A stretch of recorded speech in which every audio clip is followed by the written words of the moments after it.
rebeat the kimono. Kimono, the Japanese fashion system. Background. Western fashion theorists have said that fashion emerged in Europe and spread from there. This was because it was thought that Europe had the technology to make the fashion items, and also the economic, political and social conditions for a fashion system to develop. It was not considered that the East Asian or African countries could have a fashion system. Western theorists also said that fashion was about change in shape and no other kinds of change. So, could the kimono be a fashion garment? The kimono had not changed shape significantly for 1,000 years.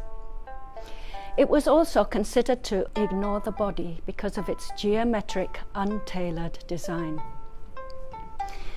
As a traditional garment, it was thought to value the past and not the new, and therefore fashion theorists dismissed the kimono as a fashion garment.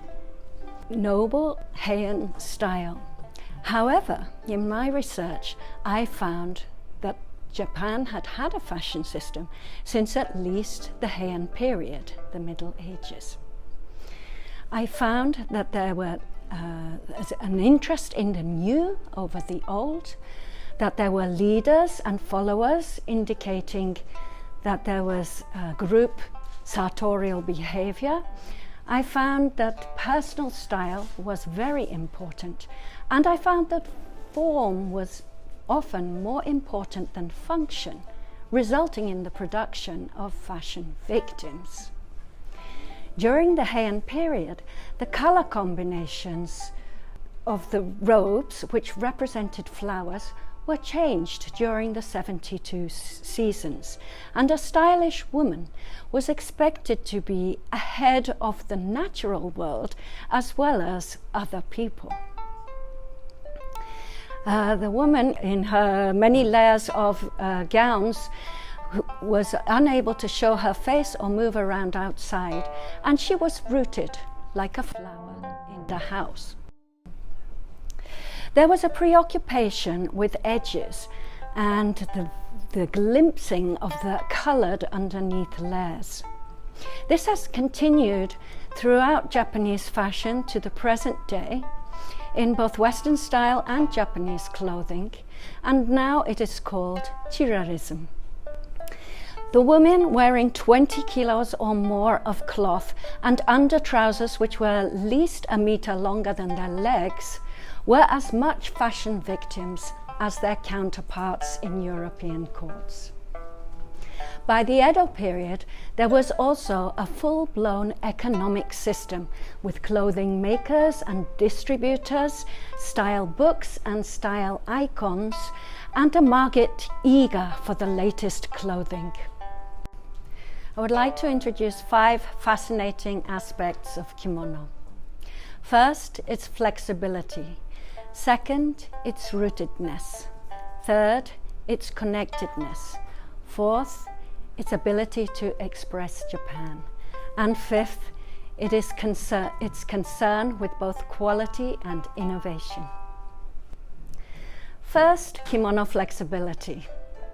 The Western fashion theorists' idea that the kimono ignored the body because of its geometric, untailored shape was a complete misunderstanding. The fitting takes place in the dressing process rather than the cutting process. This means you do not have to force a body into a size 9 or 10, or a 12, or even an LL. It means that any size or shape of body can be elegantly wrapped in the same kimono so that it fits that body. The kimonoed body is not the finish. Once the kimono has been put on, it's with the addition of an obi and various accessories that the styling takes place. The kimono is just the base canvas. This means that any number of looks can be created with only one kimono. It also means the kimono can cross the generations easily, and to be long-lasting is to be more sustainable. Next, Kimono Rootedness. I do not know where my pants and my t-shirt came from. They are often made by exploited workers in the worst of conditions and shipped to be consumed in wealthy countries. There they are worn an average of 7 times, according to the Daily Mail in 2015. They come from nowhere, they go anywhere, and quickly to the garbage. But it is possible to know who made my kimono. There is often a relationship between wearers and the artisans who make kimono. Wearers buy kimono from artisans who they admire, and with it they buy a piece of their story. Those artisans in turn value those customers and do their best to satisfy their needs. I can also know from where my kimono comes. Because of the geography of Japan, certain fibers come from different places. For example, bashofu from Okinawa. And because of historical and geographical factors, certain dyeing and weaving techniques have developed in certain places. For example, Tokyo and Kyoto and Kanazawa are famous for the yuzen dyeing technique. Arimatsu for shibori, and Nagano is famous for tsumugi weaving. My kimono has roots in Japan, and I will care for it and not throw it away. Next, Kimono Connectedness. If I wear the clothes that my grandmother or my mother wore, it would look a little odd.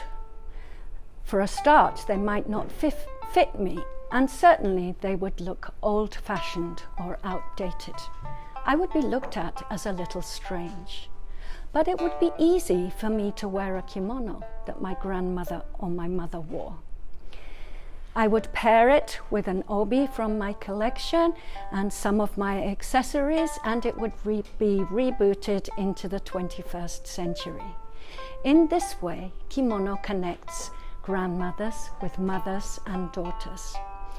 These days it is also passed on between friends and also through used kimono shops, both online and in the high street. People are kinder to you when you wear a kimono, and kimono wearers feel an affinity with each other, and often communication is born, even between people who do not know each other. Next, kimono expresses Japan. For Japanese, kimono is an expression of Japanese identity. It embodies Japanese aesthetics and concepts of beauty. It has changed to fit the needs of each generation. In addition, silk is an important part of the history of Japan. In the Industrial Revolution, it was Japan's #1 export product, and it paid for all the new materials which Japan needed to modernize. The production of textiles has always been an important part of the cultural and economic history of Japan. When you wear a kimono, you are wearing part of this story of Japan. The kimono is magically both fashion and tradition, a national garment, part of the history of Japan, but also a vehicle for the expression of fashionable identity. Perhaps there is no other garment that covers all these bases so well. Finally, I'd like to talk about the kimono's commitment to quality and innovation. In every generation, kimono craft workers have striven to make products that are new and contemporary, both in subject matter that is relevant to the times and also in new textile innovations.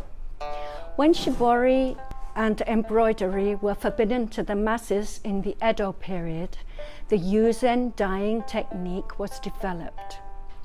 When cotton was an expensive imported item, the domestic cotton industry was started in the Kinki region of Japan, which led to the first yukata boom, which was at the end of the Edo period.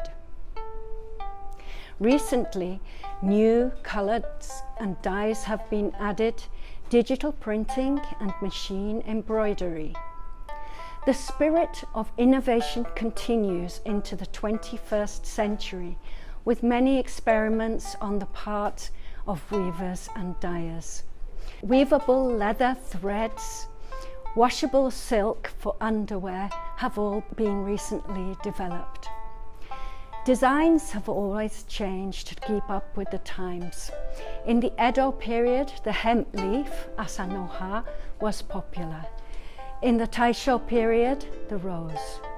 In Showa, both Hollywood and even the war found their way into kimono designs.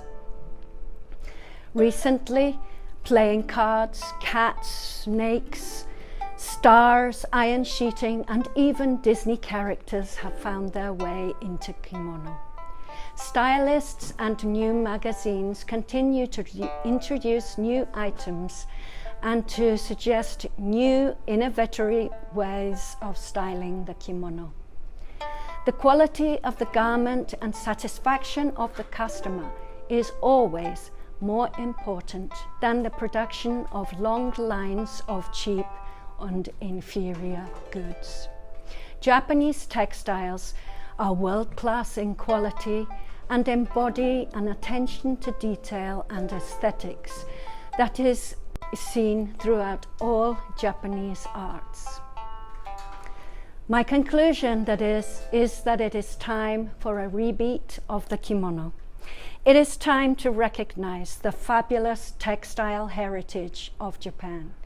It is time to wear your culture with style and pride, and it is time to express yourself with your own kimono fashion.